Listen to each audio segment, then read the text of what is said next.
go. Right, so welcome back everyone to yet another exciting fourth session of critical thinking.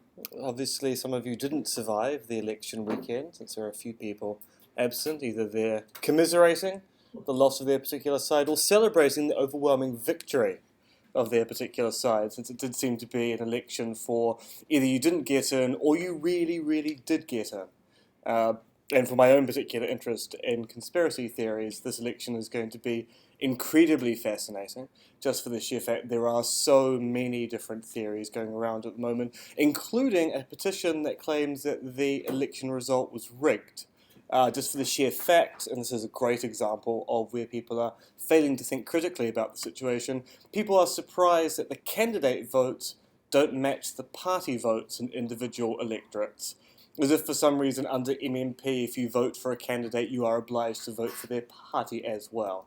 Well, the whole point of MMP is, of course, you can really like your local MP and go, well, they serve my community interests well, even though I don't like their party, so I'll vote for them and the party vote will be separate.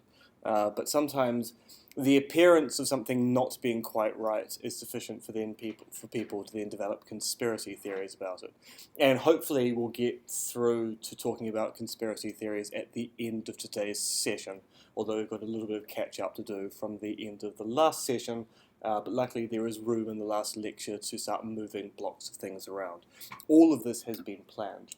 Also, if it turns out I suddenly start droning and go a little bit like this with a little bit of a head cold, so it's quite possible that by talking for long periods of time, oxygen will stop going to my brain and I may just blank for a few seconds, so just be aware that if I go something like this...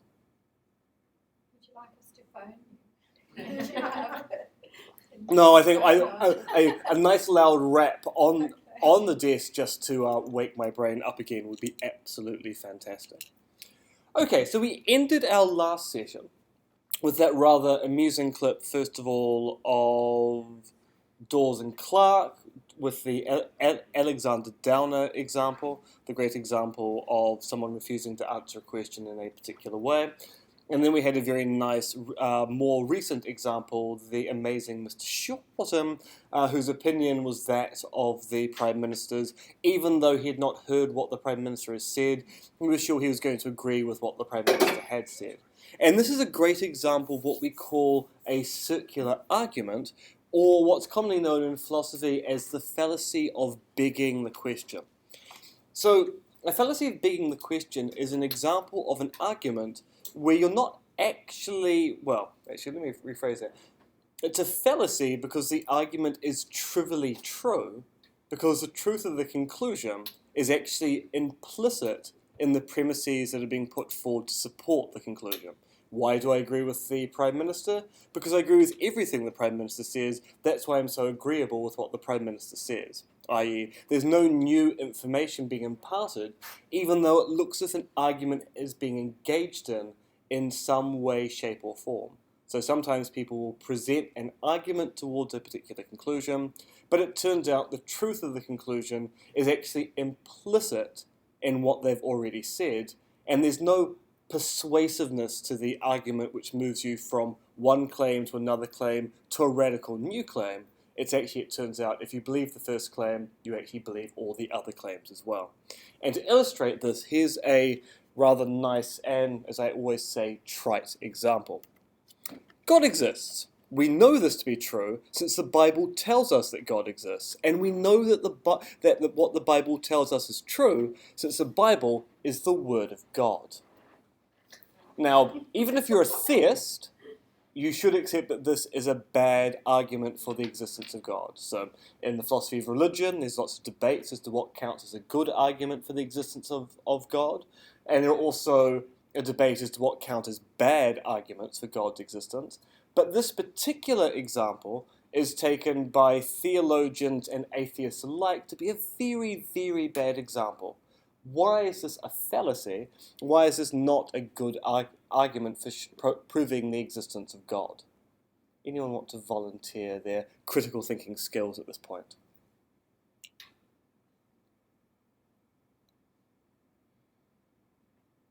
Or are you all convinced by the strength of this argument? And you're sitting there in stunned silence going, why is Matthew debating the most elementary and obvious argument for the existence of God that even atheists in the room have got, oh, actually, if that's the case, then I'm changing my belief now.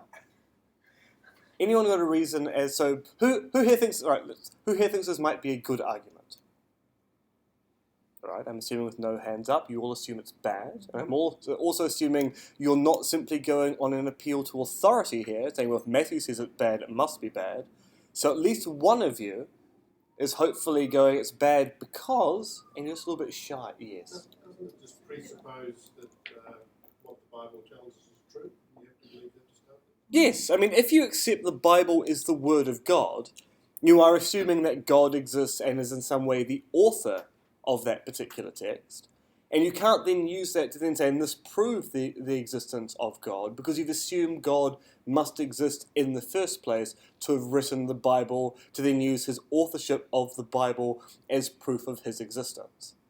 So it's a problem here to assume that if it's the Word of God, then the Word of God tells you God exists, because for the Word of God to exist, God must exist in the first place. It's what we call a circular argument. You about to... Yeah, is it actually the same as when I say, oh, I'm an engineer? When it's actually good to say, I'm God, and you read it. And it's, Sorry, so when you say you are... Or basically when he writes with the word of God, it is in the Bible, that God exists, so he basically says, oh, I'm God. Yes, yeah. So it's a little bit, it's a situation where if there's no external support for these particular claims, then you've got no good reason to believe that the claim is true.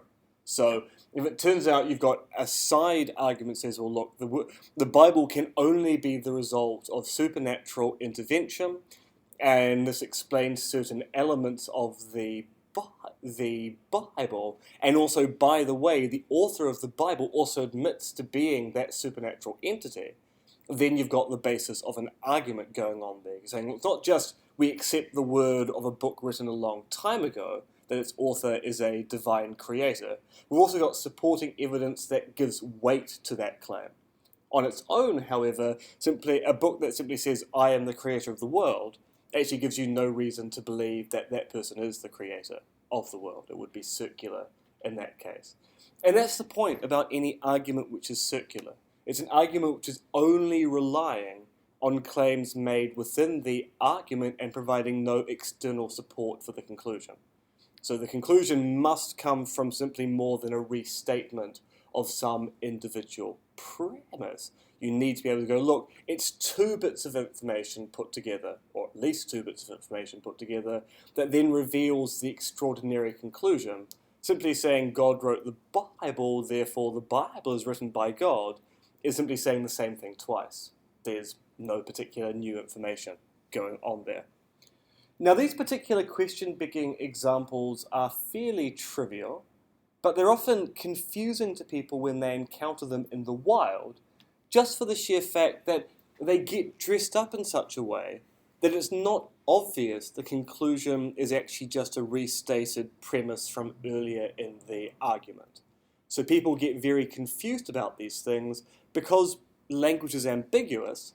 There are lots of different ways to phrase the same point, and if you phrase the same point in just a little bit of a different way, people will then read that as being new information, rather than going, oh, actually, if you boil it down to base facts, it's simply saying, God exists, God wrote the Bible, therefore God exists, and that's not a particularly good argument, but it seems much more persuasive when it's written in different ways. And we're going to see some more examples of that with a subspecies of the question-begging example, which is what's called the self-sealing fallacy.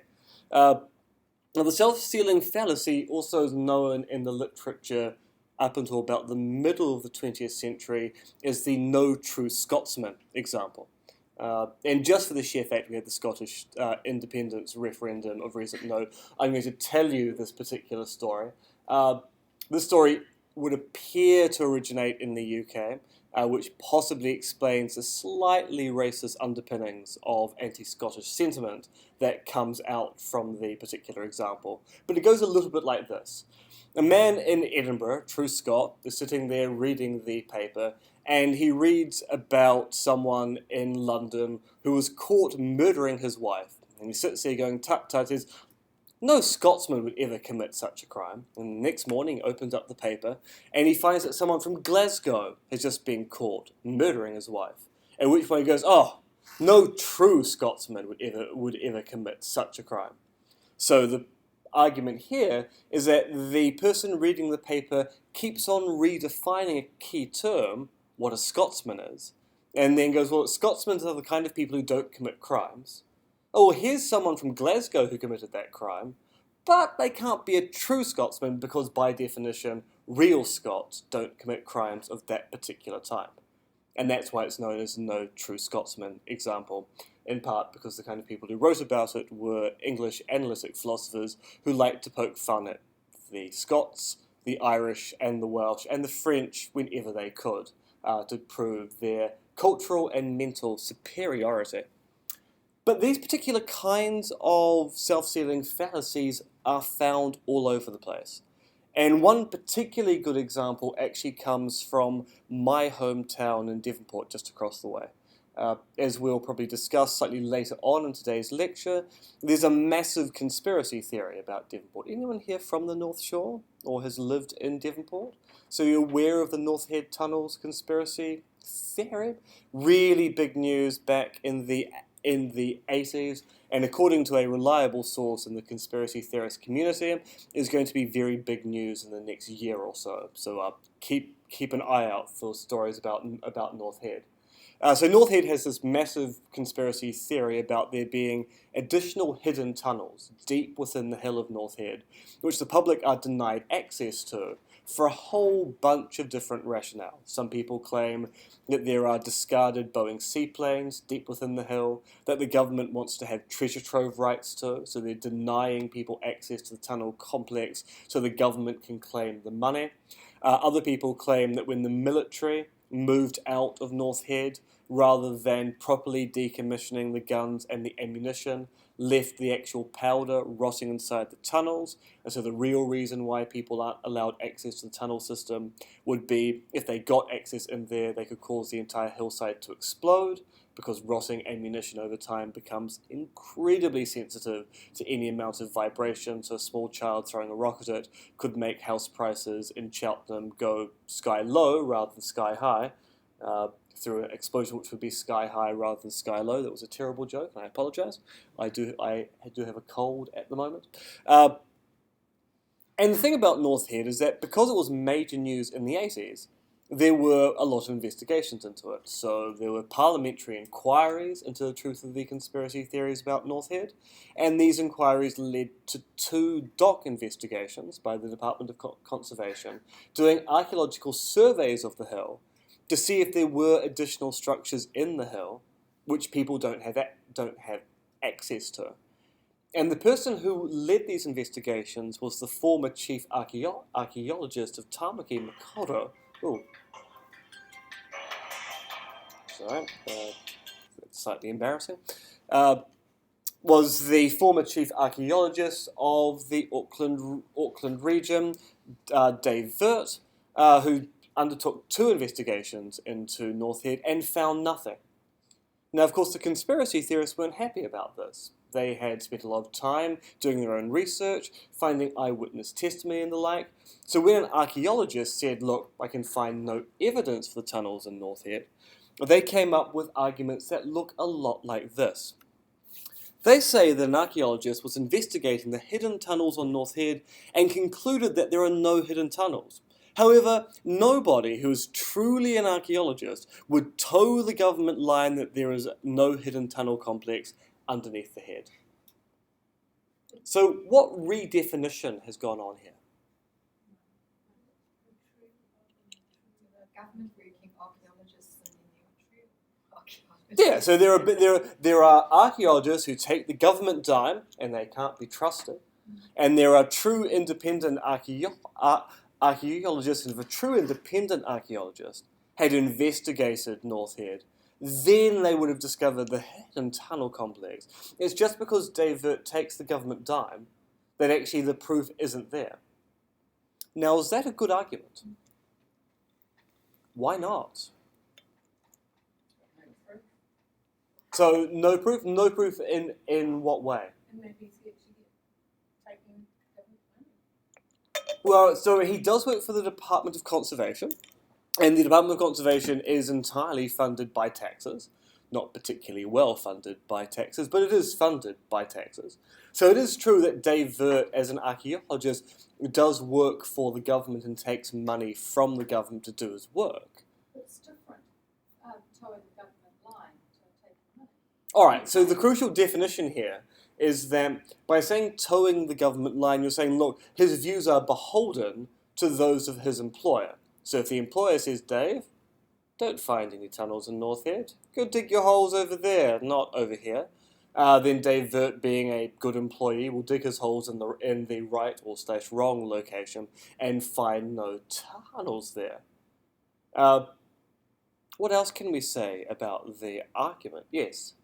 Well, it sort of presupposes that archaeologists aren't independent people with the objective that they are compliant in some way. Yes, so in this particular case, we're tarring the entire Department of Conservation as being archaeologists or field workers who obey a particular government directive and have no independence in their ability to state what they find. Well, worse than that, saying archaeologists are not independent people.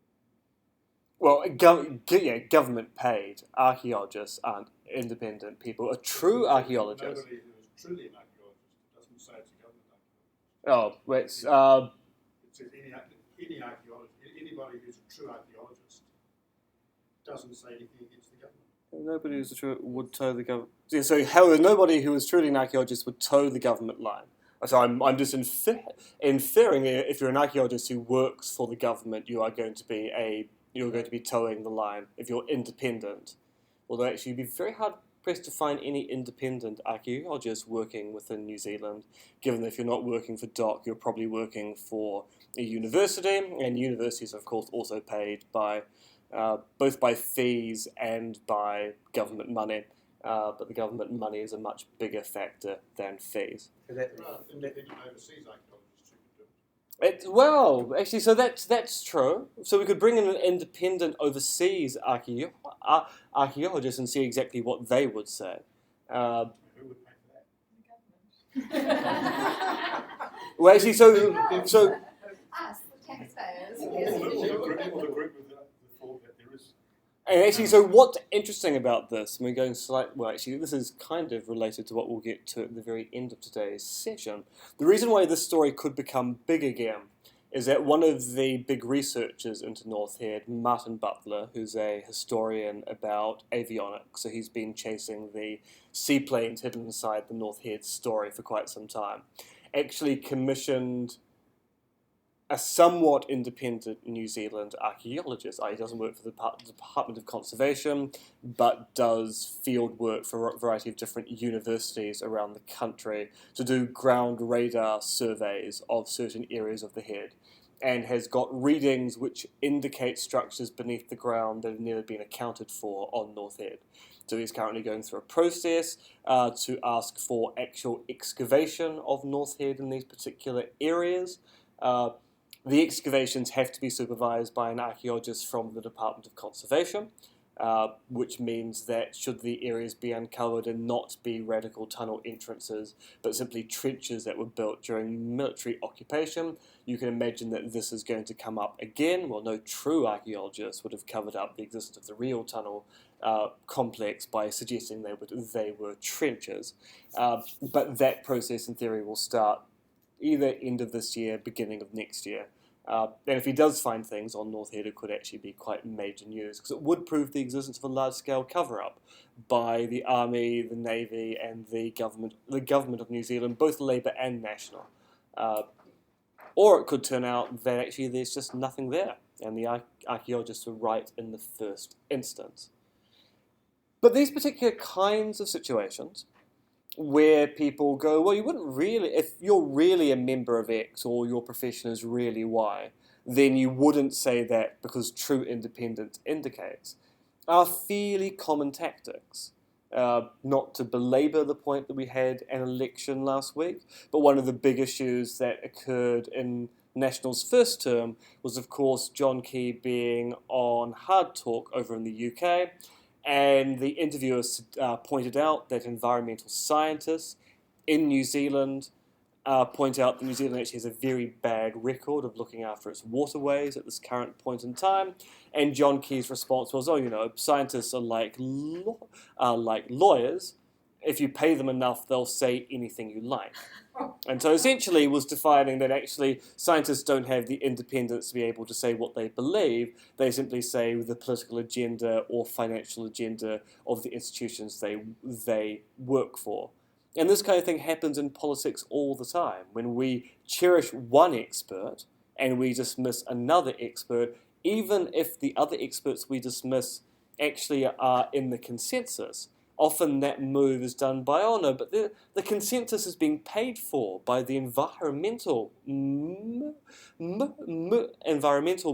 or there's large funding pressures that allow these particular views to dominate. And these are all examples of the self-sealing fallacy. We go, well, they're not really an expert because I'm defining an expert as being someone who isn't paid by this group or doesn't have affiliation with that group.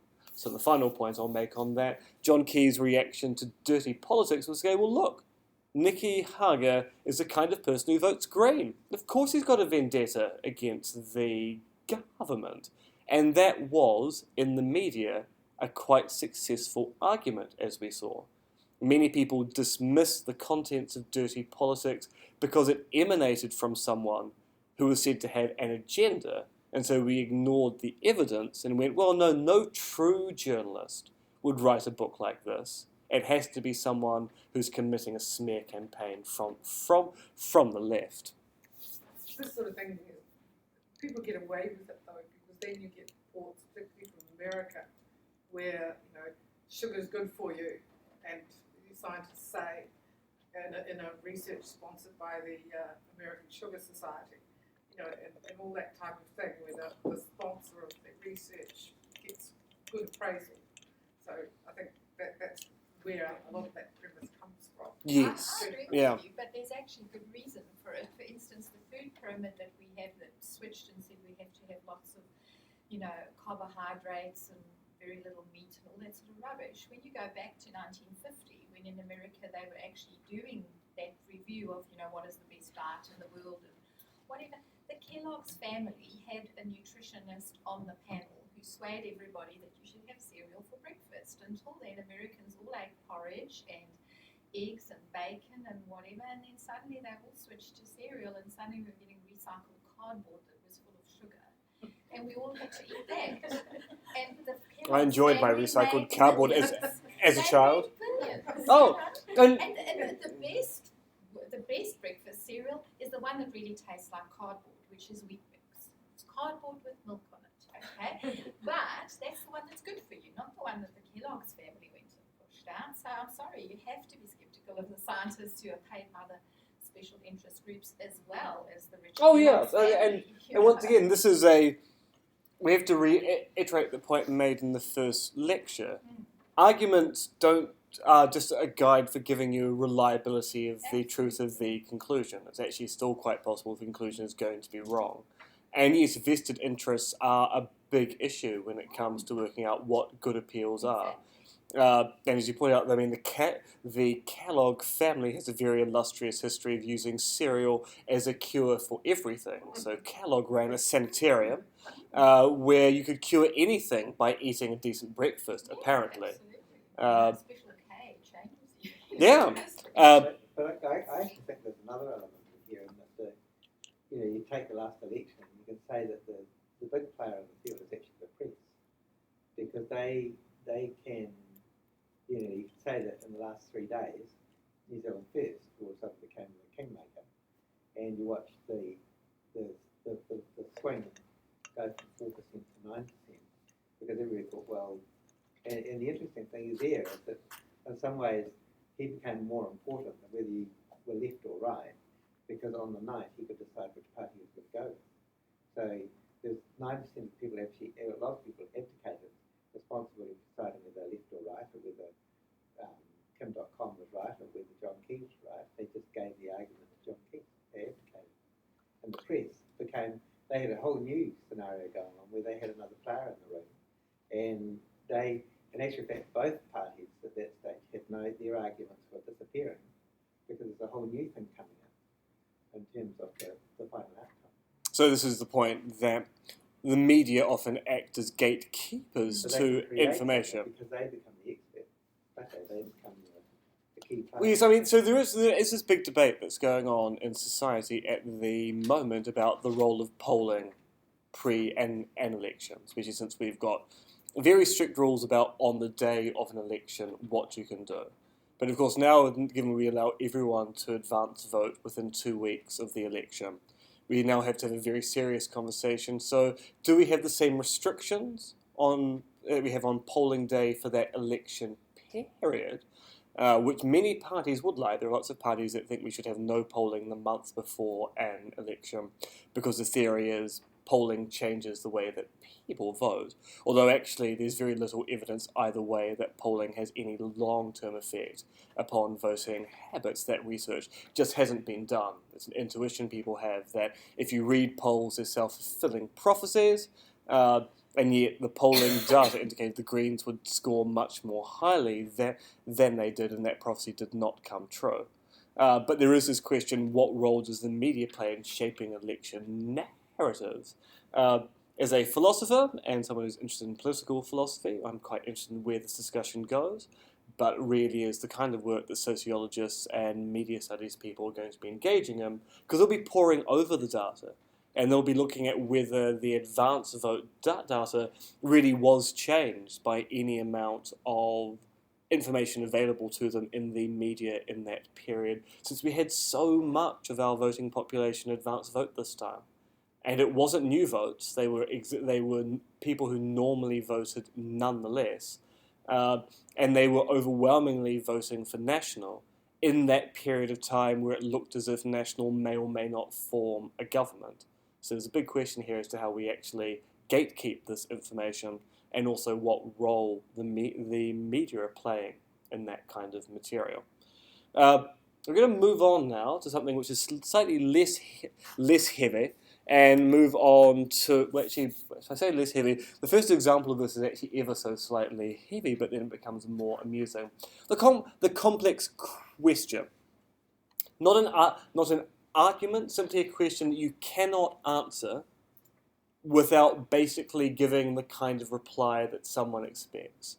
So, for example, the most famous complex question, have you stopped mistreating your wife? Now, if you say no, and then you try to explain, oh, so you are still mistreating your wife. If you say yes, then the embedded assumption is you have been mistreating your wife. It's very hard to answer a complex question without automatically being involved in some discussion which you may not want to be in. So answering complex questions is difficult, and it changes the direction of the debate. We see this an awful lot in political discussions. So when did you stop mistreating your wife implies that there was a period of time that your wife was being mistreated. Why did you stop mistreating your wife yesterday? Quite specific. So what about yesterday was it that stopped the behaviour? But these complex questions occur in other domains as well in slightly more sinister fashion. How do we gain our knowledge of right and wrong? Why is that a complex question?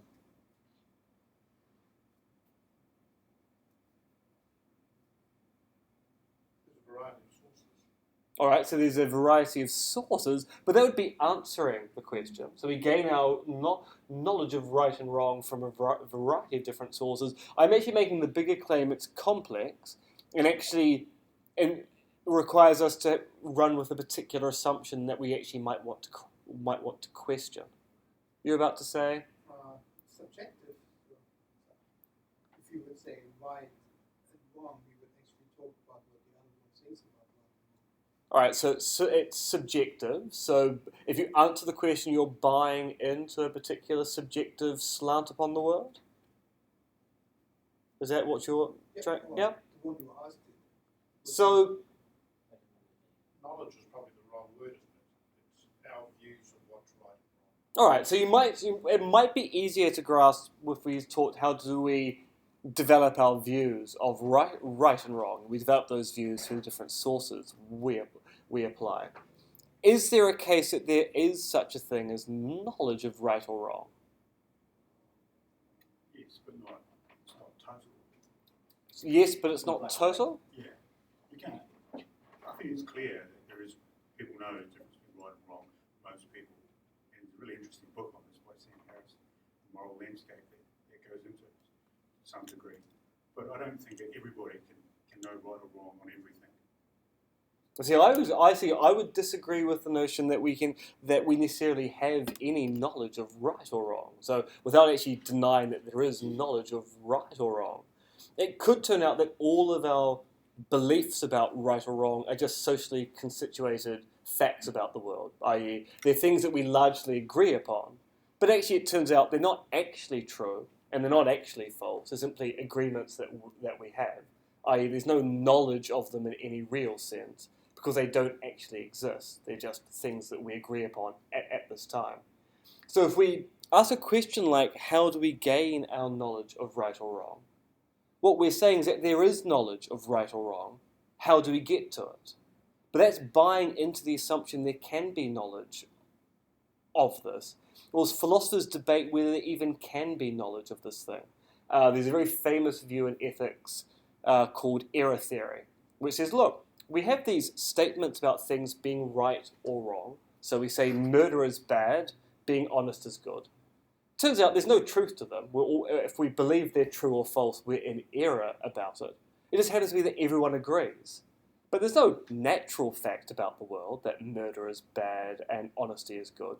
That's just the way our society has developed. We prize honest people, we detest murderers.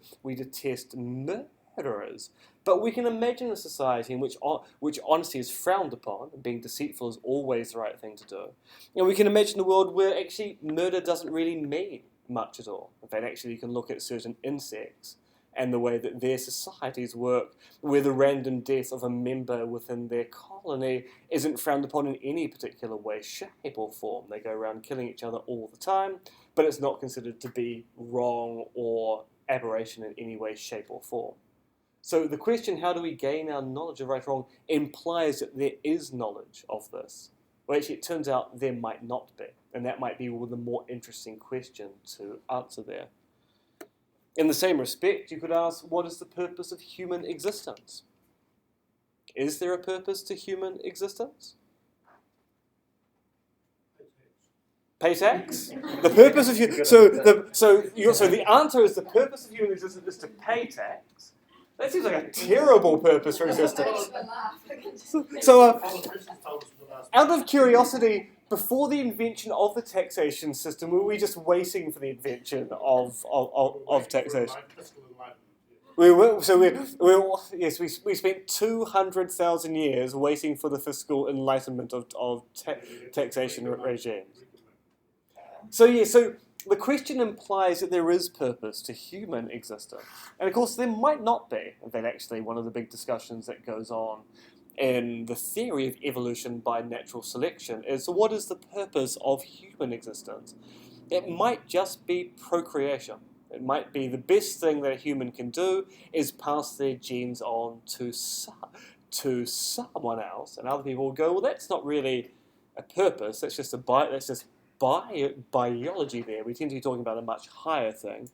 And other people will go, actually, no, there is no purpose to human existence. There is just life and death. The question implies an answer that actually is something we actually might want to question. And of course, there's the perennial one that you get when you're teaching a course, why do you need to know this? Which implies you need to know it in some particular respect, as opposed to, no, what I'm telling you here is completely useless and you'll never use it in your life in any way, shape or form, so really, why bother? There's no... So what you're saying is that... Sorry, we go. Yep. When you get asked a question like, so have you stopped mistreating your wife? So how do you respond to a question like that? So how do you respond to a complex question? You've got basically two opportunities. There's the no answer opportunity, which people will just infer the question, the answer they're looking for. So if someone says, "Have you stopped mistreating your wife?" and I'm silent, people will go, "Oh, bit embarrassed to talk about mistreating your wife, are you, Matthew?" Quite conveniently, I have no wife to mistreat. Although maybe it's because I mistreated her so much she's gone away. Or you can ask them to rephrase the question. Sorry, could you ask that question again? In the hope that actually they might rephrase the question in a non-complex way. But often complex questions are used as a rhetorical device. They're designed to force you to answer in a particular way and force the debate in a particular direction. You're forced to answer yes or no. No, but even if you don't answer yes or no, your answer is likely to be interpreted as evading the question. So I mean, so the simple answer out of complex questions, you ask more questions. yes. Until you've got yourself into a room. Yeah. It's no longer complex. So complex questions are a bad thing. You've got to get out of complex questions into more questions. So Yes, you want a question which actually has a definitive yes or no answer, which doesn't embed a particular so assumption. you never commit to a complex question. No, although you might decide if you're a journalist or a politician to use them all the time to get other people to commit to views that they don't necessarily hold, but you want the public to believe they hold at that particular point in time. Make sure you've got the media with you at the time. Yes, yes, and lots of independent witnesses. Yes. Lawyers use complex questions a lot in cross-examination. Well, actually, and that's precisely the next example. About how fast were the cars going when they smashed into each other is an example of a complex question. Because the use of smashed and fast there implies that the collision was of a particular type. So if you're trying to argue in court, and it wasn't really I was pulling out of the car park, and they were going by, and we just gently nudged the cars. It was a complete accident, and no one meant any wrong. And the prosecution goes, but answer the question: how fast were the cars going when they smashed into each other? That creates a mental picture, which indicates actually it was a much more serious accident than maybe it was. So yes, under cross-examination, lawyers will use complex questions to direct the evidence in a particular way. And actually, this is a disturbing thing about doing a course like this and then looking at the research. If you look at eyewitness testimony and the reliability of eyewitness testimony, this kind of stuff is a real big problem. Because turns out humans are not very reliable witnesses.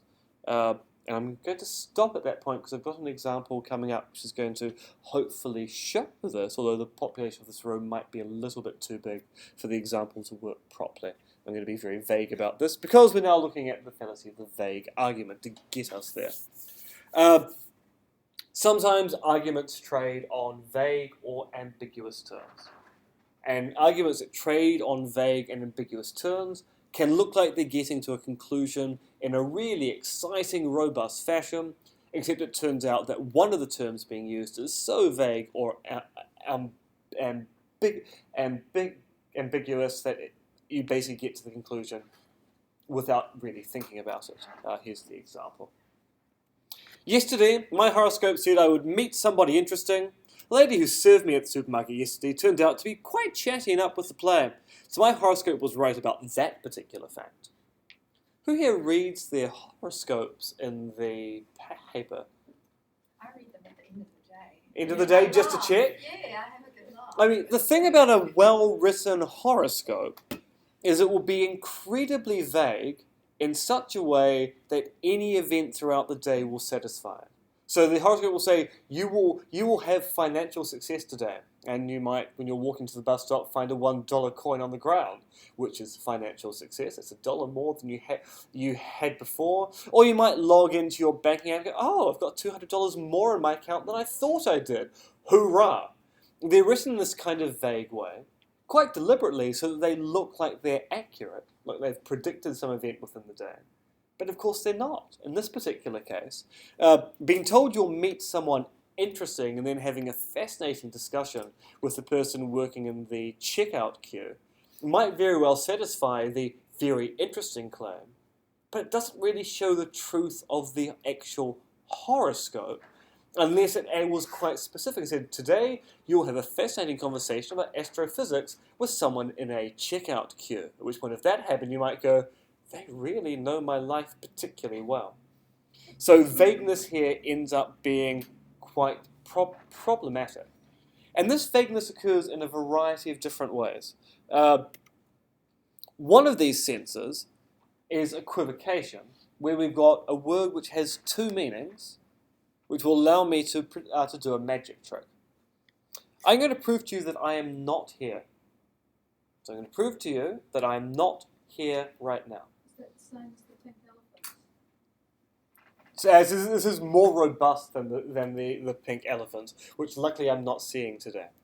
All right, so I'm going to go through this piece by piece, and you are going to agree with me that I'm not here by the end of this argument.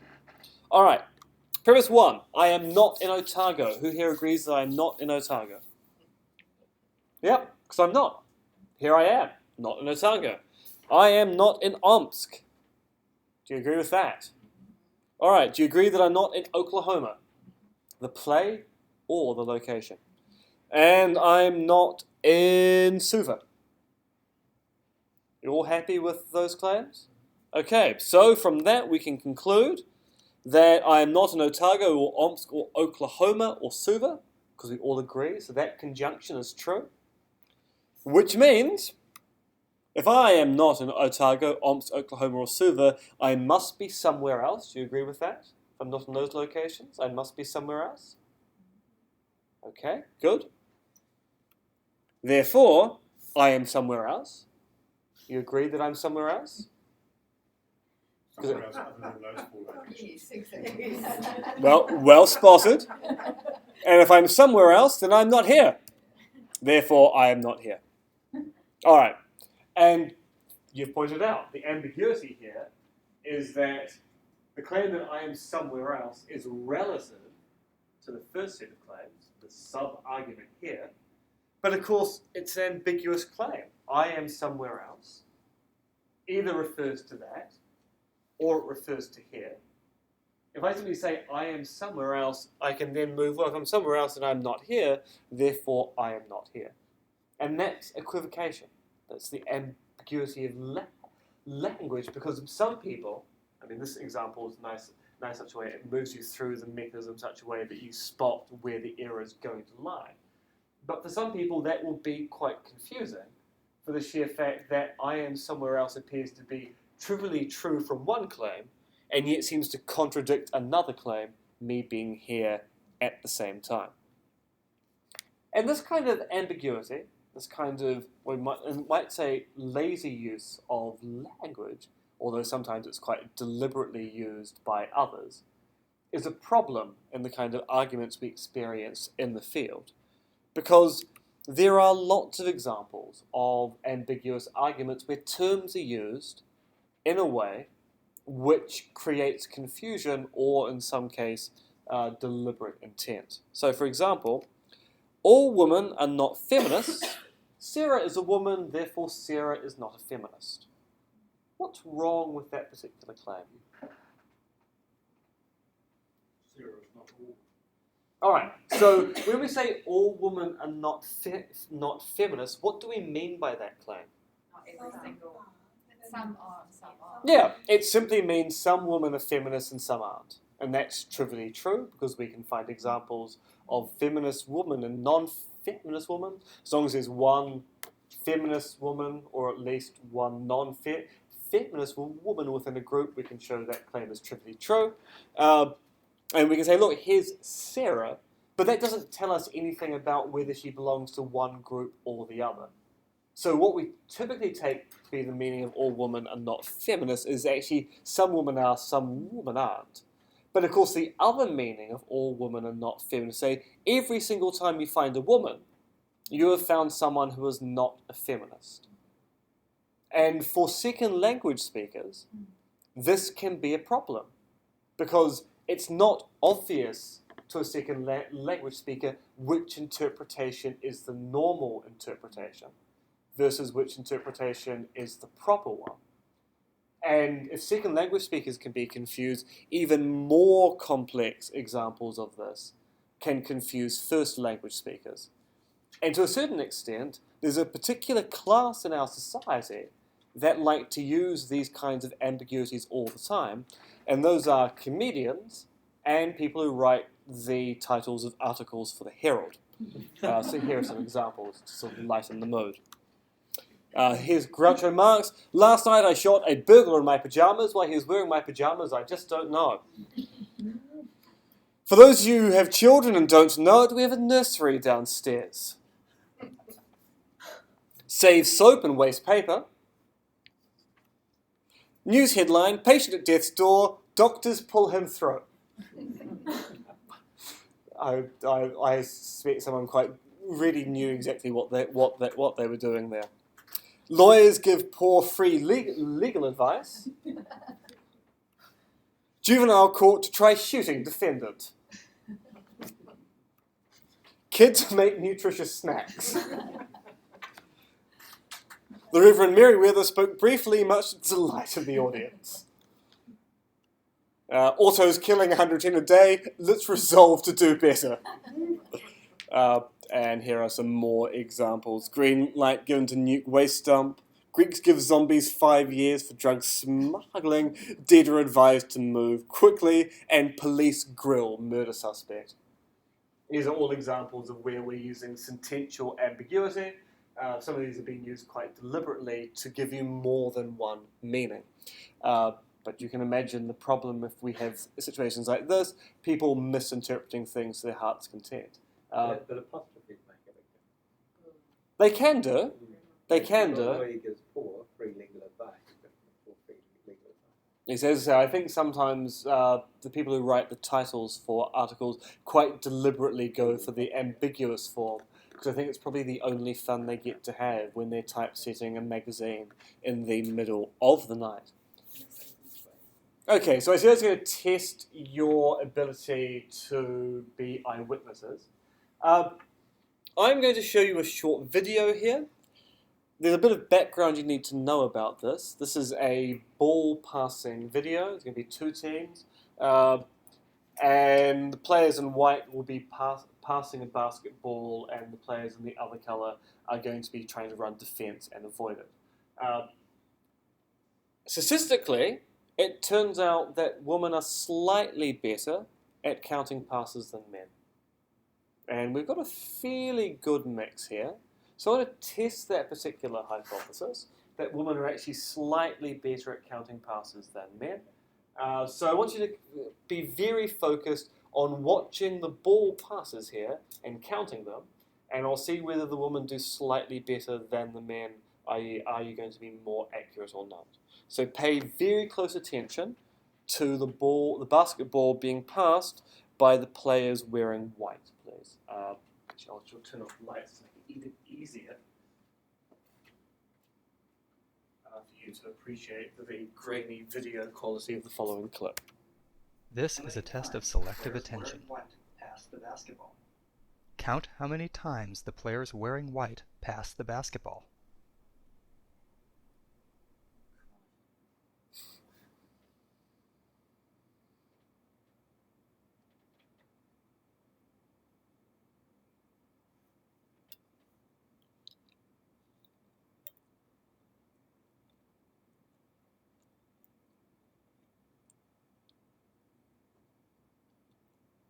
How many passes did you count?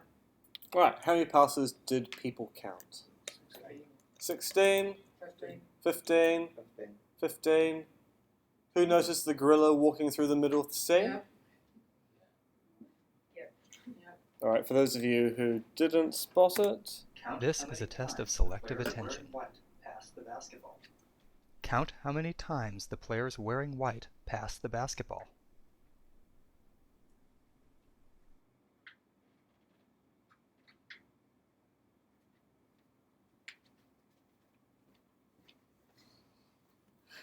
Behold the gorilla.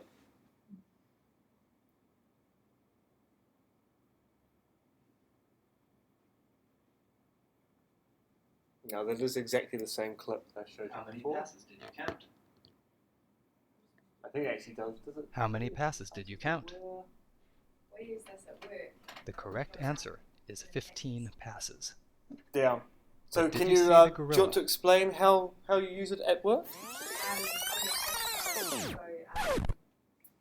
It's you don't see stuff you're not looking for, basically. Yeah. And obviously in traffic you may able to see things that are well. This video is from you're not research looking by for, Daniel so Simons and it's Christopher basically Chabris and is so- copyrighted. the easy version. It is available for Yeah, use in we- talks, training, and Not many teaching people on get DVDs from VizCog Productions. No, actually, so statistically, Learn more at I think about theinvisiblegorilla.com. 40% of people, well, actually, I think between 20 and 40% of people will spot the gorilla the first time they see it. Most people won't.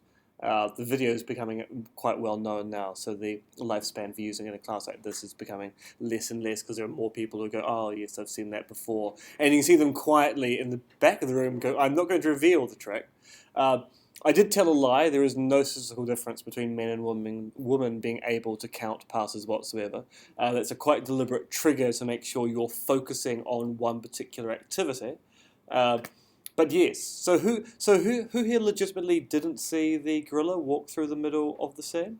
Because you're in good numbers there. Were you surprised by the fact that a gorilla that walks through, beats its chest, and then walks out was not visible to you at that time?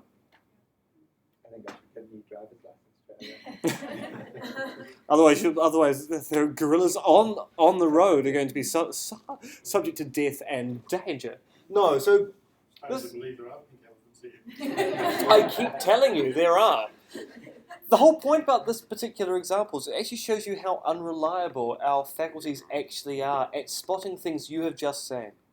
And it quite kind of goes back to the discussion of complex questions. There's another example of this particular type of visual illusion, which goes something like this. You take a group of students, you split them in half, not literally, that would be unethical. You split them into two groups, and you show them a clip of a car crash.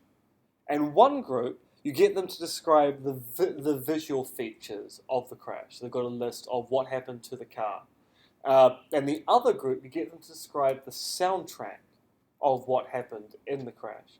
And reliably, what you'll get is a group of students who will tell you about the sound of grinding metal, the pop of the windshield as the glass buckled and shattered, which will be the visual artifacts, the audio side of it, and the people focusing on the visual stuff will talk about how they saw the dummy lurch forward, how they'll see the windscreen break open, the glass shatter everywhere.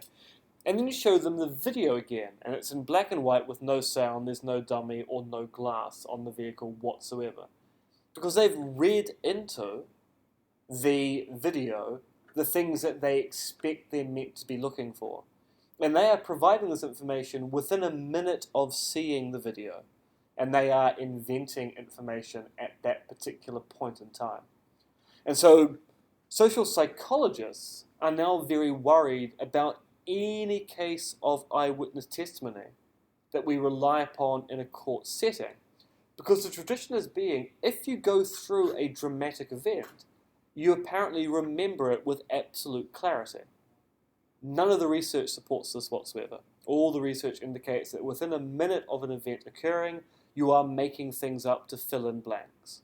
And social psychologists have been doing a lot of experiments that show that we are not good eyewitnesses when we're on our own. We're much better if we collectively witness an event, as long as we don't talk to each other immediately after the event. So if you have eyewitnesses who are disparate and are brought together a few weeks later, their testimony seems to be accurate. If you have eyewitnesses who talk to each other immediately after an event, they're as unreliable as an individual witness at an event. But unfortunately, most law enforcement agencies around the world are not accepting this research because it calls into question the elicitation of eyewitness testimony in a court setting. It's particularly problematic when you think about the fact that we use eyewitness testimony in retrials of events that occurred 20 years ago, where we have expert witnesses on the stand reporting about what they saw at a crime scene 20 years earlier, as if they remember it clearly when the evidence indicates they really don't. We We actually have that with our safety investigations because all our radar tapes and voice tapes are all recorded. And so if something happens, it gets played. And so they'll ask the person in safety or who had the incident what happened. And then they'll hear the tapes and their memory is different from Yeah. the tape. And it happens quite frequently. So, Yeah, and complex questions are a big part of this because the way you ask questions to elicit evidence can change the very nature of the evidence that's being elicited. No, there's some very disturbing material in social psychology that indicate that we are not very good at observing the world in any way, shape, or form. So when I joke about seeing my 72 pink elephants throughout the room, maybe I am. Maybe you're just really bad witnesses at spotting these pink elephants as they move discreetly around the room, and you're just not looking for that information because you're so fixated on my voice that the pink elephants just aren't visible to you because you aren't paying attention. And with that, we're going to take a short 5-minute-esque break. So you're going to be back here just after 7 o'clock. By that clock, we're going to look at some holiday snaps and talk about what we can see.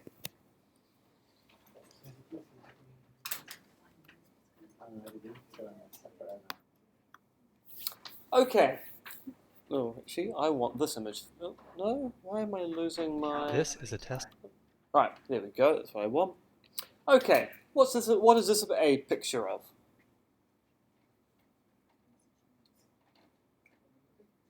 So I heard someone say something. Yes. It's a fetus. It's a picture. It's a lovely picture of a fetus. Who here can see the picture of the fetus? Can now. Yeah. So yes, actually, no one actually led with the obvious answer. It's a lovely view of two people looking out over a lake or the seashore. Someone went deliberately to actually the way the tree is drawn.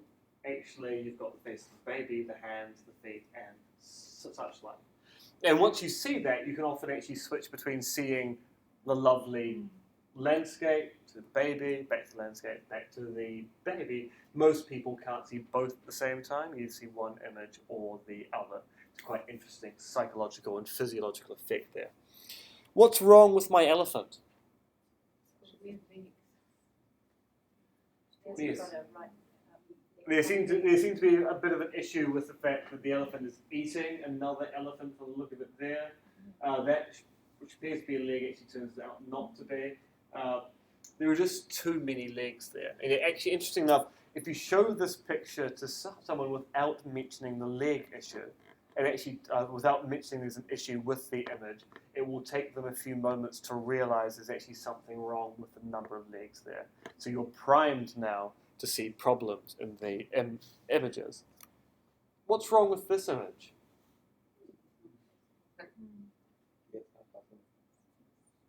So it's not possible. In what way is it not possible? Yeah, so this is a impossible 3-dimensional object. It's possible to take photos of impossible shapes. So it turns out if you take your dice and you make a structure which is a line like that, then straight down and then out like that, if you then tilt it in just the right way and take a photo, you'll get a Pembroke triangle of this particular type. So impossible 3-dimensional structures can be drawn in 2 dimensions. In the same respect, you can actually draw 4-dimensional shapes as 2-dimensional objects.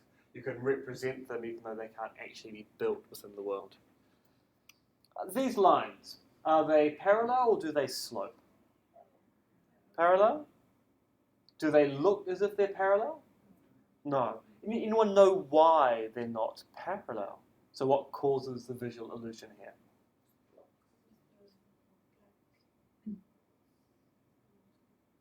Yeah, the blocks are actually, even though we think they look like squares, they're actually not. They're rectangular, they're of different dimensions, and so it creates the sensation that actually the lines are sloping, but actually they're not. How many triangles can you see in this image? Who wants to say none? We've got one for none. Who wants to say 2? That tends to be the next number. Anyone want to go any higher than 2? Yeah, 5? Yeah. Who here sees this center thing here as being brighter than the rest of the image? So the center of the image being brighter. This is a common effect that people have when looking at this image. The eye is trying to describe a triangle there, and so for some people that will be a brighter white than the surrounding image. And in this case, we are inferring information because there are no complete triangles on display here. There's only the suggestion of a triangle if those lines are joined up, a triangle described by the occlusion there, and for some people, triangles described by the little Pac-Man or Miss Pac-Man type figures operating in the background. This image, is it moving or is it still? Yeah, so it's a JPEG, there's no animation to it whatsoever, but if you're standing directly in front of it, so from an angle it has absolutely no movement whatsoever, it will look as if there are little swirling dials going in towards the center of these particular holes. And the reason why is that your eye basically is dotting about the image, trying to take in all the different bits of colored data. So it's actually the motion of your eye looking at the image which creates the sensation that they're swirling, even though you're probably not aware that your eye is actually gently moving around the image, taking in the different bits of color information. And there's another example, but it's a great example of an ad for migraines in a way which for some people might cause them a slight migraine, so I shall move on. And of course, we see lots of examples of interesting images like this in the work of Escher, who of course has his eternal staircase, where everyone seems to be going both up and down at the same time. I'm going to end this little trip through our photos with this image. Regions A and B, are they the same tone of grey? Alright, so we've got a yes and we've got a no. Who here is adamant they're not the same tone of grey, A and B? Do you mean the letter or the square? Oh, so the actual square, So square A and square B, are they the same tone of grey? No?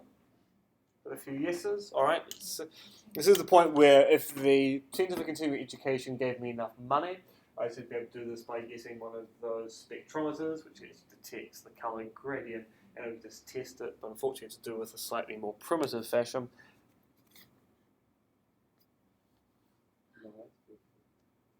So those bars are the same tone of grey. Are A and B, the squares, the same tone of grey? Yeah, so we can remove them and then put them back. And remove them and then put them back.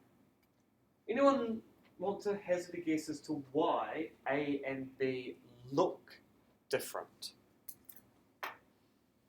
Given that they aren't different, they are the same tone of grey. Yeah. Our expectation of the shadow. Yeah. We are seeing this not as a two-dimensional image, but as a three-dimensional image. We are interpreting the image, and we know a shadow is being cast by the cylinder, and you can see it vaguely in the shading. So we know that B must be a light block in shadow of the cylinder, but we know it's not going to be a dark block in shadow of the cylinder, because it would be that one there. Thus, A and B must be different. And yet it turns out there's a complete optical illusion. Because when we draw a line through it, suddenly A and B are quite obviously the same tone of grey. So our eyes fool us all the time. They are not particularly reliable sources. And that's going to get us on to other unreliable sources, which are basically people.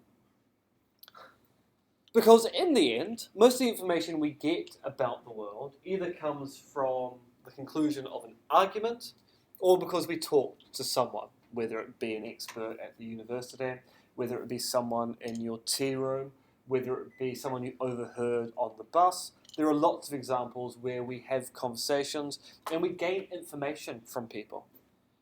And when we gain information from people, then either we gain that information from that person because they're an expert and they declaim to us exactly what you should believe given their fancy expertise. And if we're going to engage and talk about expertise, then we need to remember who are good experts versus who are bad. Or we get it because someone was an eyewitness to an event, so they saw the event and they passed that information on. Or that person we're talking to picked it up from someone who picked it up from someone else. Now, of course, we've looked at in depth at the first option, expertise. Now we're going to do a little bit more talk about eyewitness testimony, and we've already talked about how unreliable that is, and then long chains of eyewitness testimony in situations where you might be hearing something third, fourth, fifth, sixth, or generation nth hand, because they actually present some fairly interesting opportunities. So skip over that one. So I think I told you a few weeks ago, my favourite ad from the 80s from the Flying Doctors. I may not be a doctor, but I play one on TV. Therefore, I recommend you take aspirin for all of your pain-related worries. And I said an ad which played particularly well in Australia, I think for the patriotism of loving the Flying Doctors. It didn't play particularly well here because people rightfully said, why should we trust an actor to tell us what pain relief we should take? When it comes to evaluating eyewitness testimony, i.e. situations where someone has observed an event in some way, there are certain factors we need to take into account. One, you can always ask the question, was the person in the right position to observe what they saw accurately? So if someone saw something in the middle of the night, you might go, well, that's not the right time to be observing the building of a crop circle unless you've got the right kind of equipment to view the crop circle being made in the dark, night vision goggles, or the like. Then there are worries about what preconceptions the person might have when they're making their observation. Are they biased in a particular way? So there's this worry we have, probably not so much now, although it probably still comes up to a certain extent. There used to be this fear of Asian drivers on the road of New Zealand. Got cut off again was probably an Asian driver. That was kind of thing that used to be said all the time in the 80s. I'm assuming it was never said in the 90s or recently. Now, if you look at the stats, drivers from Asia, Southeast Asia, and the like are actually no worse drivers than anyone else in New Zealand. It just turns out they're more noticeable because, in the 80s in particular, we started to get the big influx of new Asian immigrants into New Zealand. Of course, talk about mainland Asia right now. Talk about mainland Asia. Yeah, that's true. But in the 80s, we had this. Yeah. New Zealand's still kind of baby. Well, we do live in the South Seas and all. But yes, there was a huge influx of new Asian immigrants into New Zealand, new mainland Asian immigrants and Southeast Asian immigrants into New Zealand in the 80s, and they were a visible group of people coming in. And so drivers were just more likely to notice when they were being cut off by a member of that community because it was more remarkable, despite the fact they were being cut off or they were driving by members of other parts of the community with the same frequency.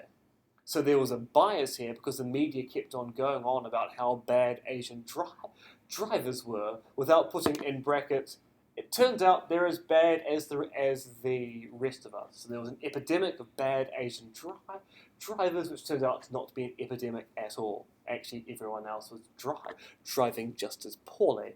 And those preconceptions distort the kind of eyewitness testimony you can get. And of course, there's the worry about time. And of course, the issue is the person even being sincere when they're testifying, because people lie. And as I said in the previous lecture, it doesn't happen often, but it happens enough that we should be worried that on occasion, people don't tell the truth about what's going on. So, when we worry about the observational capacity of people to give testimony, we've got to ask questions, do they have the right kind of faculties? So when I used to teach in the Department of Philosophy, it was a bit of a running joke that I'm not very good at head counting.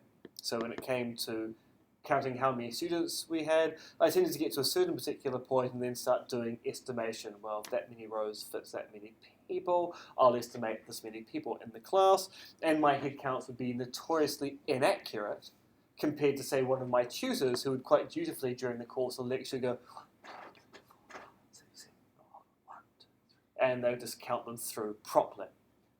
So when we had field trips to North Head, which we used to do for the Stage 1 critical thinking class, probably the only field trips in philosophy anywhere in the world, people would ask for my count of how many students turned up, and then turn to someone else and say actually how many people really turned up. Because even though I could testify people turned up to the field trip, I couldn't testify to the more specific claim X number of people turned up to the field trip with any reliability. It was right to question my ability to do a head count because I'm somewhat lazy about it and will just estimate above a certain number. But that's okay as long as you just make a statement that you've averaged it or whatever you did. Oh, yes, it's all okay, but if you're only relying on me... So, Matthew, how many people turned up to the field trip?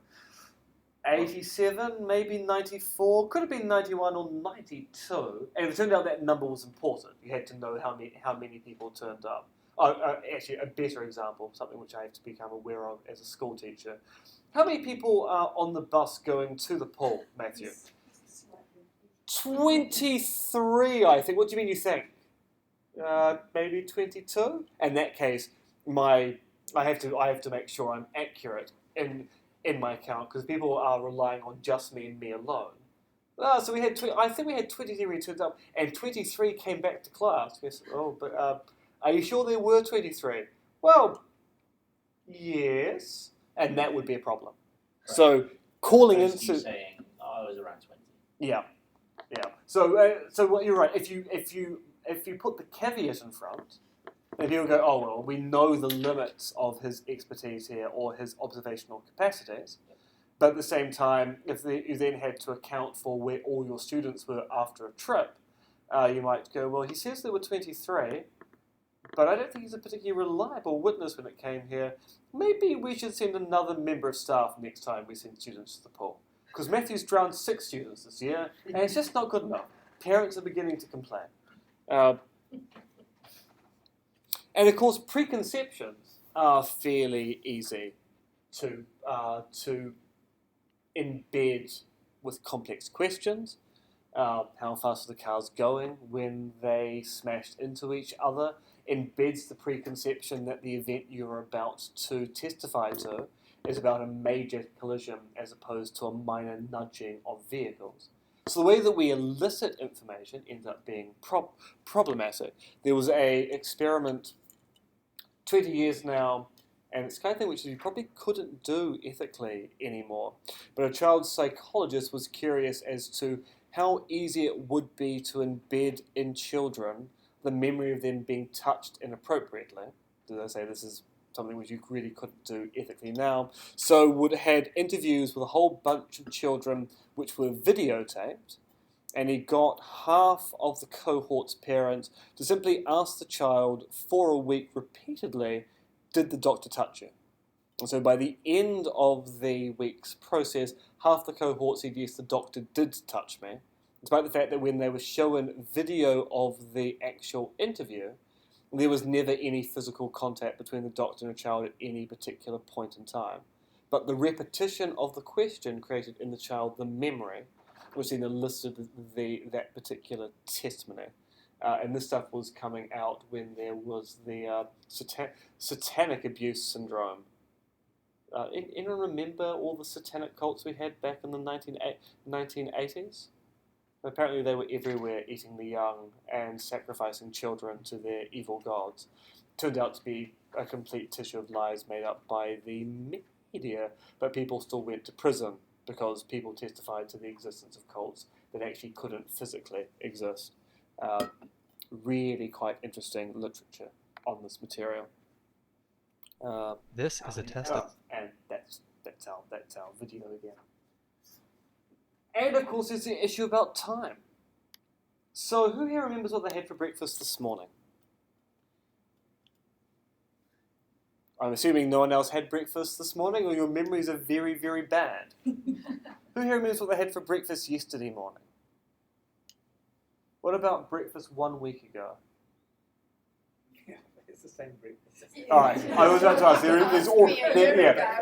So there is a group of people who have reliably been eating Hubbard's brand X now for 14 years, and thus every time I have breakfast, it's going to be that one. Even when I go away, I take it with me. I can guarantee to you that every day for 14 years. 3 times a month. So who here remembers what they had for breakfast a year ago? Now, why don't you remember what you had for breakfast a year ago? No, it's not. It's not important in any way, shape, or form. Apart from today, where I'm asking you what you had for breakfast a year ago, and no one can remember. So certain events we just don't recall because they're not important. We don't put them into what you might call long-term storage, which is easy to elicit. It might be possible if I got you to think back to this particular date a year ago, and then you say, oh, actually, hold on that particular day, I remember this particular event occurring. And you might be able to rebuild your day through contextual clues about where you were, which house you were in, the kind of food you liked at that time. But most of us cannot immediately recall this information. And thus any memories we might have about it are going to be fairly suspicious because they're not major events. Give me an example of a major event which you're fairly sure you can recall. Where I was when All right, so the infamous ones. Where were you when Julius Caesar was killed? Where were you when the Magna Carta was signed? Where were you when the moon landings were faked? Where were you when Diana was killed? Who here remembers what they were doing when they heard that Diana had died? Yeah. I see. I have absolutely no memory of that particular event. I was never particularly interested in Diana, so when I heard she was killed, she goes, "Oh, that seems sad," and moved on. Who remembers what they were doing when they heard about 9/11? Because that's probably a major event. In America at the time, Oh. in Washington D.C. All right. Well, that must have actually that must have been very exciting. See, I don't remember much about 9/11 because my friend Nick, his birthday is on September the 11th. Famously, he did actually complain that day, New Zealand time, that nothing exciting ever happens on his birthday. At which point we had a few drinks and then we woke up very blurrily the next day to be told that terrorists had attacked New York City and Washington, D.C., which we assumed was a joke. And then we started watching the TV coverage. And most of us will remember watching that particular bit of footage over and over again of the person jumping out the window and burning to death as they plummeted towards the ground. How reliable do you think that memory actually is? There's bits of it that you can verify. Bits that you can. So how would we verify I it? don't want to put the videos back on the screen again because we saw them a million times. Yeah.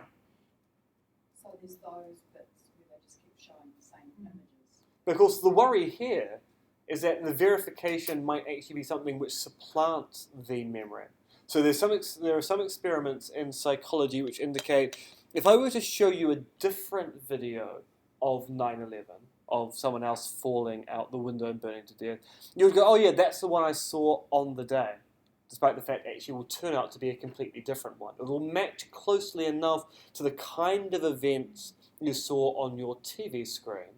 But it actually won't be the same one, but you'll suddenly remember it as being the one you saw. Because what you have is a vague memory of a set of events, and then by eliciting the right kind of information, I can then force you, I'm not going to make you watch new videos of 9/11, that would actually be horrific, but by showing you particular things and priming you in a particular way, I can create the sensation you've seen that clip before, even though it's only familiar because it's content-wise the same. Did anyone, this is going to be a strange question, has anyone been following computer graphic card news over the last week? Because one of the major graphic card manufacturers, Nvidia, have released a new graphics card which does a particular form of global lighting. And to prove how spectacular their global lighting system is, they've recreated the moon landing and used it to prove that the moon landings can't have been faked because they can account for all the light sources in the scene, and thus show that actually it is moonlight and the low atmosphere on the moon that accounts for the strange images people saw at the time, which is kind of exciting when you can have two of your particular interest areas, gaming and conspiracy theories, come together in one glorious computer card demo. The card itself costs about $3,000, so I won't be buying one in the short term, but it is exciting in a particular way. So yes, so the fact that time passes can be an issue. For example, with the North Head example, people like my father who grew up in Devonport back in the, I've now worked out my father's age, he's 72, so he would have been a teenager back in the 50s. When my father in the 50s was wandering around the North Head complex, he saw things which he probably can't account for today. But the question is, how reliable is that information 50 years later? When someone who wandered around a complex then, how reliable should we actually take what they saw now? So, for example, my father was of a different frame at that time, which creates issues with recognizing spaces. Has anyone been to North Head of recent note? Anyone here not been to North Head at all? No, actually, I'm actually not quite sure whether I'm surprised by that number or not. So the North Head complex now is a set of white, empty bear tunnels. But when it was an operational military fort, it was a set of tunnels that were filled with ammunition, there were tunnels filled with lighting, and there were tunnels filled with noise because there were diesel engines operating in the background to power the lights and such like. And so people used to navigate around the North Head complex not just by memorizing the maps, but also knowing visual clues. When you got to this particular ammo dump, you knew you turned right to go to the other location. When you could hear particular sound, you knew you were close to a generator or far away. And so when people visit sites now, not just the passage of time, but the change of the site over time can confuse them. And there's a very nice example of this. Dave Vert, the chief archaeologist, took the engineers who built the battery on Mutatapu back to Mutatapu for a retrospective about that particular gun battery back in the late 80s. You see, the astounding thing was they walked into the site they had built and said it had been modified completely whilst they'd been away. So they had been there for about 30 years. And he was astounded by it because he had the actual plans that they had signed off on in front of him, and the plans matched the map of the complex exactly. It turned out the reason why they were confused by it was that they were used to navigating the site by the sound of the diesel generator. So they knew how far or close they were to any particular part of the site by the rumble of an engine in the background. The memory of that engine rumble was sufficient to confuse them when there was no rumble there at all. It gave them the impression of being in an alien location. And actually it turned out they were in the same location they'd been in the past. It just felt different, and thus it caused the sensation that their memories couldn't be accurate, or the complex was rebuilt. So the passage of time is a really, really big issue there. And that gets us back to the complex question stuff again. And that memory really is a sensory thing. Yes. It's not just visual. No, I mean there's also particular smells. For example, I've been vegan now for several years, but when I smell meat cooking, there are olfactory memories that get associated with that. In the same respect that I have a and this is a strange thing for a vegan to say, I get a sense of pleasure walking into a butcher's. And the reason behind that was that when I was a child, my grandfather's best friend was a butcher, and every Sunday afternoon, without fail, my grandfather would pop up to the local butcher's, because he had a little bar at the back of the shop, and they would drink beer and shots. And often I'd be there with him. It'd be two old men having a grand old time. The door to the butchery open to the wafting smell of freshly butchered carcasses. And so when I smell freshly butchered meat, I think of old men having fun, not the slaughter of innocent beasts. It's really quite bizarre. And that's an olfactory memory. That gives me a particular memory of events which I probably don't remember particularly well. So I've got a vision of the different alcohols they had up, because he had set up that system where in bars where you just take the glass up and it gives you your single shot. And I can see the bottles, and I'm fairly sure that none of that can be accurate, because the brand I'm seeing probably didn't exist back in the early 80s. But that's the kind of memory conflation you get. And of course, you've got other worries about the kind of sincerity. So that gets us back to the inverse ad hominem arguments, or ad hominem arguments, or the self-sealing fallacy with respect to the no true Scotsman argument, that sometimes we call into question the sincerity of a witness for a variety of reasons that may be good or bad. So if Dave Vert, the archaeologist, provides an argument for there being no tunnels on North Head, you might well go, well, we have to analyse the argument to work out whether it's good or bad. If Dave Vert simply testifies there are no tunnels on North Head, then you can call into question his testimony by saying, well, is he sincere? Or is he being paid by the government to put forward a particular view? Is he really trustworthy when it comes to matters of this particular type? But of course, the bigger issue is we often don't deal with eyewitnesses. So this is the chain of testimony here. Observation plus any preconceptions, formation of memories, and then the context under which those memories are recalled. Then there's the worry, are they being honest? How they phrase their testimony, and then how you hear that as an observational report. At any particular point in time, testimony can falter because they didn't see it properly, or they saw it well, but they had a preconception. Or they were slightly drunk at the time that they saw it, even though they were able to observe it accurately, the formation of their memory was inaccurate. Or maybe a complex question was used to elicit the memory at that time. Or maybe they were being insincere when they testified. Or maybe they were being sincere, but they said something in an ambiguous way. All of which can lead to you hearing a piece of testimony which actually might be suspicious. And when you consider that then you are going to form that as a memory of your own, which is then going to be formed with preconceptions, and is then going to be formed under particular things where it gets elicited by particular questioning strategies by others, and whether you're being honest or dishonest, how you phrase it in language, and then that's how that's heard by another person down the track. A lot of the testimonial utterances we hear might actually be very suspicious indeed. Now, there are some... Actually, so I'll say it again. At the moment, it sounds as if long chains of eyewitness testimony are bad. I'm actually not going to make that claim by the end of the lecture. I'm going to claim there's actually a mechanism that shows that long-scale, long-ranging eyewitness testimony can be reliable, given a certain caveat. But there are species of things that look like bits of testimony that we need to be aware of before we can get to that point. So let's start with urban legends. What's an urban legend? Ignoring the definition I've just put up on the board to make sure I make it go away. What is an urban legend?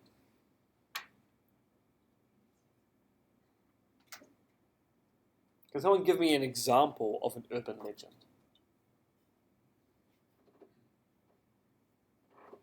Colin Leeds playing with broken arm in the rugby test. All right, so how is that an urban legend? Can you expand upon that? Just something that has gone down sort of being memorable in the sport of rugby. It's sort of just become a legend, passed down by word of mouth. Is it true? Is it true you played with a broken arm? I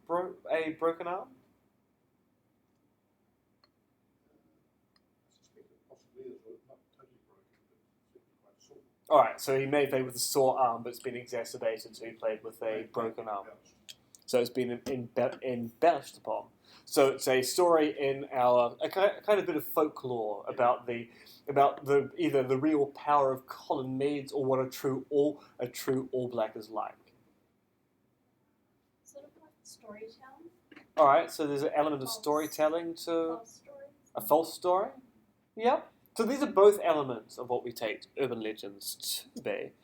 Urban legends tend to be stories that look like they're reports of true facts, to use that wonderful Americanism about how we talk about facts now, true facts, but actually turn out to be largely fictitious or almost entirely fictitious.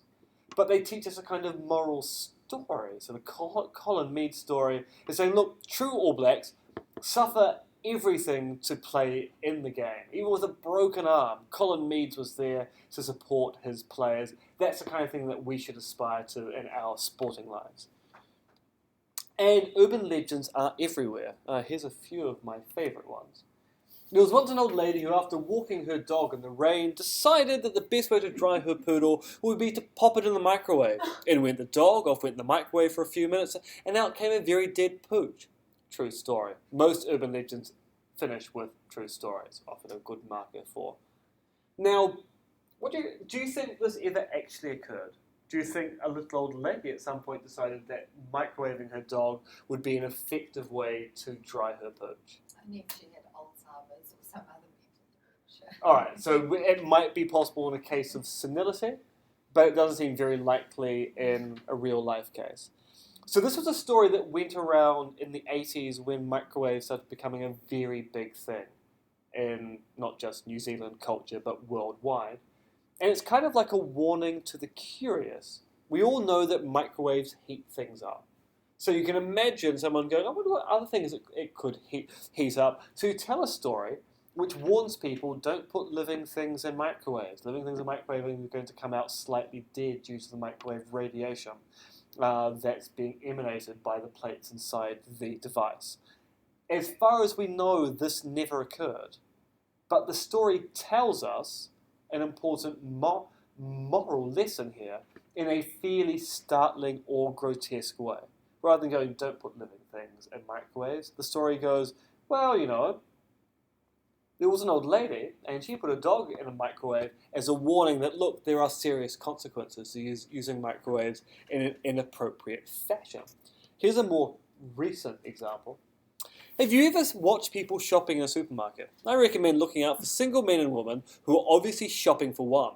Look in their basket and see if they have a single banana resting on its back for all to see. If they have, then you're looking at someone who is on the prowl. Has anyone heard this example before? Yeah. What do you think the message of this story is?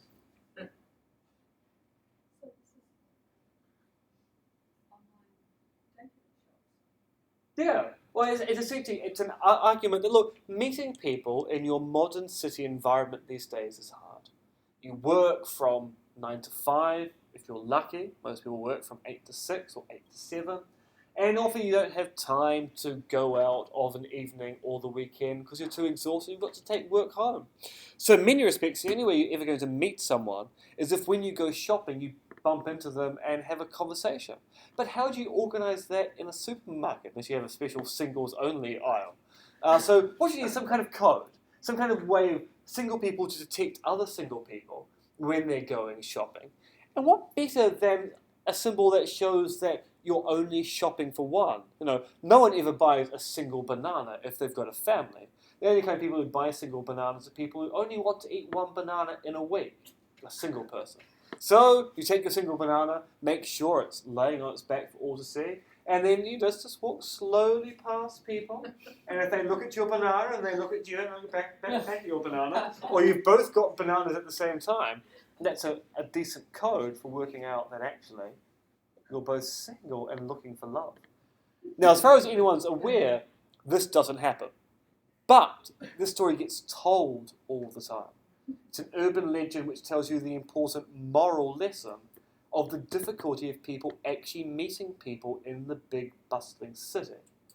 And this is the thing about most urban legends. Most urban legends cannot be tracked back to an event which is true. Often they occur in the town next door, and when you investigate the town next door, it occurred in one town further over again. But they express the moral worries of that particular age. And this is an example which in the 80s, when we had the satanic abuse syndrome material, was really quite big. Have you heard the story of those kids who used to dress up and play Dungeons and Dragons? A friend of mine told me about a group of them who used to play upon North Head in the late 80s. Anyway, one of them, a mage or something weird like that, their character was killed. So the next day they went up to the north face of the hill and jumped off, plummeted to their death. True story. Now this example in, I think, 1984 was a big issue in Devonport. It was reported in the Flagstaff that one of the students at Takapuna Grammar had committed suicide because his character in a role-playing game had died. This was at the point in time where the Dungeons and Dragons guidebooks had pictures of devils and demons upon them, and people were concerned that actually they were guidebooks to raising the dead or engaging in satanic practices. So parents were worried that children were getting into the occult without realizing it. This story was published, and then of course there was an absolute outrage by the local community that the school hadn't done anything about the Dungeons and Dragons cult that was going on at Takapuna Grammar. At which point the principal said, but no one from our school has committed suicide in the last 5 years.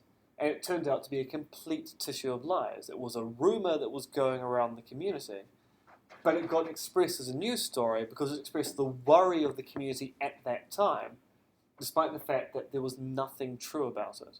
People were concerned about the occult because of all the satanic cults that were meant to be sacrificing people throughout Australasia at the time, and so the story ran in the paper. No one bothered to check it because it sounded true, despite the fact there was no evidence to support it in any way, shape or form. And what's fascinating about this particular kind of story is that we can find historical versions of it going back all the way to the 16th century. But when something's printed in a newspaper, wouldn't it be more than just an urban myth? Like normally the newspaper carries more weight than that. You know, it's given that the newspaper has some credit.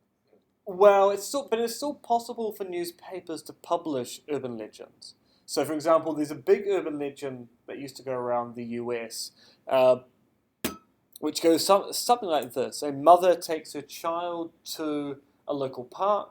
She lets her child play in the sandpit. The child suddenly screams out in pain and starts going quite white. She rushes the child to hospital. Depending on the story, the child either dies or survives. And it turns out the child either had a fatal or near-fatal heroin overdose. And they go back to the sandpit and they discover that in the sandpit there are all of the disused needles from the local junkies. These stories are published in periodicals and newspapers in the US all the time, always about events in the next town over. So over in Clarksville, over in the next state, this event occurred. When you investigate that, it turns out there's no evidence that occurred at all. It was simply a story that was being disseminated through the news wire, and no one had bothered to check it. But because it seemed true, which is one of the hallmarks of an urban legend, it got reported as fact, despite the fact that actually it was an urban legend in that community at that time. So, yes, it would be great if things, when they reported in the paper, gained a certain amount of cachet, but it turns out that editors on a tight timeline will sometimes print anything which seems like it's true, despite the fact it turns out not to be. As I say, so the Dungeons and Dragons example, we can find examples of this going back to the 16th century, where people were concerned about academics investigating these things called grimoires, which in the 16th century were thought to be magical texts, which contain within them spells to summon the devil. More recent work indicates actually they were elaborate code books written by spies disguising the fact they were passing state secrets from the government of France to England and vice versa, by making them look like books of magic, but actually they were state secrets dressed up in wacky Latin tags. Now, the thing about urban legends is that whilst we should never think of them as being true, despite the fact that sometimes they're reported as being true, they're actually interesting to look at for the sheer fact that they are entertaining. Everyone likes sharing urban legends about the world. I'm sure some of you will be going to the supermarket either later this week or this evening and looking very closely in shopping baskets. And actually, sometimes urban legends will become true. If enough people believe it, you can imagine there would be the cult of the single banana on its back as being, oh, that sounds like a really good idea. Maybe I might try that. Maybe two of you will meet up in the supermarket at some point in the near future with two matching bananas on their back, at which point my work here will be done. But also, they're useful for reflecting the worries of a particular time. Urban legends are contemporary instances of folklore. They tell us what people are worried about in contemporary society, and they give us guidance as to the kind of things that we frown upon and the kind of things that we approve of. Unfortunately, sometimes these urban legends reflect a kind of cognitive dissonance about the way that we live in our society, but often they are still useful for reflecting upon what other people believe about the societies in which we live. Urban legends are, of course, not true, but of course, to a certain extent, there's a variety of information we get from people which are put forward as being proper explanations of phenomena within the world. And so to get us to what we'll start next time with, which are conspiracy theories, we'll talk about a particularly contentious point in modern philosophy, how we work out what the best explanation for a phenomena is, and how we distinguish between a good explanation and a bad one. So, inferring to an explanation is simply saying, look, I want to explain the following event to you. I need to provide you with the best explanation of that event. Where the best explanation of that event is going to be of one of two particular kinds. One way in which an explanation can be good is that it's the most likely explanation of an event. I.e., given the available evidence, the evidence shows that all things considered, this explanation just naturally follows. That's the likeliest explanation. Then there's this wonderful term invented by the now dead Scottish philosopher Peter Lipton, awful lot of references to Scotland in today's lecture, which is the loveliest explanation. The loveliest explanation is the explanation that, if it were true, would provide for the most satisfying account of why the event occurred. And there's a difference between loveliness and likeliness. Likeliness is simply a statistical matter. Given the availability of this evidence here, is the following explanation good or bad? Loveliness, however, is, given what the way I think the world works, this explanation seems to be the one that accounts for my beliefs about the world. So an explanation can be lovely but unlikely. So it might be the kind of thing which, if it were true, would be absolutely fantastic, but it turns out the evidence isn't there.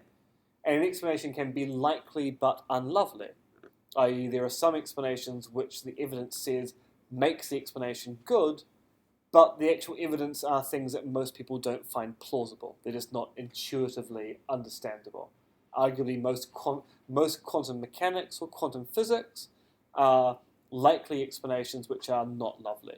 When you explain them to people, people go, that's not the way the world works, even though actually it turns out it is. The most ideal explanations are both likely and lovely. They're explanations which satisfy the criteria of strongly suggesting an explanation, and also the kind of things which are just really pleasing to be able to deal with. We'll see a few examples of that either today or next week. So let's start with trite examples, as is my wont. All right. How likely do you think this explanation is? There's a moving light in the sky, therefore probably there's a plane overhead. Likely or unlikely? Likely. So if we see a moving light in the sky, it's likely to be a plane. Is that also a lovely explanation? Does it fit in with our conceptions about the world? Yeah? So no one has any issue with that? Okay. Just a green, blue and red lights. Hmm? Coloured lights floating around the plane. Yeah, I mean, it might be so high up you just see a moving light, but if it's crashing towards your house, you might even be able to read the serial number. There's a moving light in the sky, therefore probably there's an asteroid entering the Earth's atmosphere. Likely or unlikely? Unlikely? Possible? It's still possible though, isn't it? Possible, Yeah. Possible, which is not probable. Yeah, so not as probable as, say, our plane hypothesis. Actually, it would be quite interesting to see how you would have reacted if I had given you that example first rather than second. There's a moving light in the sky, therefore probably there's a UFO over here. Likely or unlikely? Likely. Right, you want to say likely? Anyone here want to say unlikely? All right, would the likely people like to explain why they're going to go for likely? Because it's an unidentified flying object. Thank you. This is a great case of ambiguity here. For some people, UFO means alien spacecraft, or depending on which conspiracy theories you believe, American military secret craft that may or may not be built using alien technology. Other people will quite happily say, look, UFOs literally means unidentified flying object. If you don't know what the object is, the most likely thing in the sky is an unidentified flying object. And actually, because of this, people who are involved in looking at the night sky, or actually the daytime sky and looking at objects, actually now prefer a new nomenclature, which is UAP, unidentified aerial phenomena, because they're worried that UFOs taken on the alien spacecraft angle too much. And actually some of the phenomena we might see in the night sky might actually be some kind of natural phenomena, plasmoids, gases, asteroids and such like. So we need a term which reflects the variety of different experiences rather than narrowing it down to alien spacecraft. So most modern literature now goes UAP instead. Yes? I was driving back from Palmerston one time towards Napier, and there was this really weird shape in the sky. I looked at my friend, she looked at me, and we just drove straight on to Napier and never talked about it again until the next morning. The radio station said, and for all those people who saw that shape in the sky last night, the Singer sewing machine limp has been found. Ah, excellent. I mean, that's the thing. There are lots and lots of objects in the sky that when you see them for the first time, you go, oh, what is that? One of my favourite topics of study at the moment are chemtrails. You ever know what a chemtrail is as opposed to a contrail? So contrails are simply lines of cloud-like material left behind by jet engines. So essentially, jet engines are hot, the atmosphere is often quite cold. What you get are condensation or vapor trails. So where you've got busy air pathways, you'll get lots of contrails. Chemtrails appear to be contrails which are laced with mind-altering, docile-creating drugs designed to make humans into the docile creatures that they are. Because apparently, the amount of fluoride we're putting in the water isn't sufficient to make you docile. We now need airborne agents. And what chemtrail enthusiasts will do is they will give you pictures of the sky and go, that cloud is weird, that cloud is weird, that light over there is weird, ipso facto, that's a chemtrail. The American government's making it into sheeple. Why don't you believe me? And what's interesting about it is that the first time you look at these photos, you go, yeah, those clouds are weird, but actually I don't know what a weird versus non-weird cloud would actually look like, because I've never spent much time looking at the sky at all to realize there are different types of clouds, and clouds form in different ways. There are different levels to where clouds form in the atmosphere and such like. And so often you end up going, I'm actually fairly sure that's just normal. I'm fairly sure that isn't weird at all. But people look at the material and infer to an explanation that actually those clouds look weird, therefore they must have been created in a weird fashion, as opposed to going, humans don't spend much of their time looking up, and thus we often don't really know what's going on above us at all. So, yes, there's a whole bunch of related issues that we're going to be looking at here. So, if we were to rank the likelihood of 1, 2, and 3, Which is the most likely? I'd say number 3 because everything's going to. All right. So if we take it that UFO means unidentified flying object, most people will then rank 3 as being more likely than 1 or 2. Not necessarily. Because you're saying that it's an object that's flying. Doesn't necessarily mean it's an object that's flying. So you take moving could be plummeting object there. Unidentified object. Yeah. But not necessarily an unidentified flying object. Okay. So then. So a star, for example, is not flying as such that.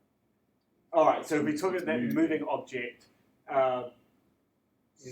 was something like say like Venus, the transit of Venus across the sky. We wouldn't normally classify that as a UFO, although actually so many UFO sightings actually can be explained by the transit of Venus.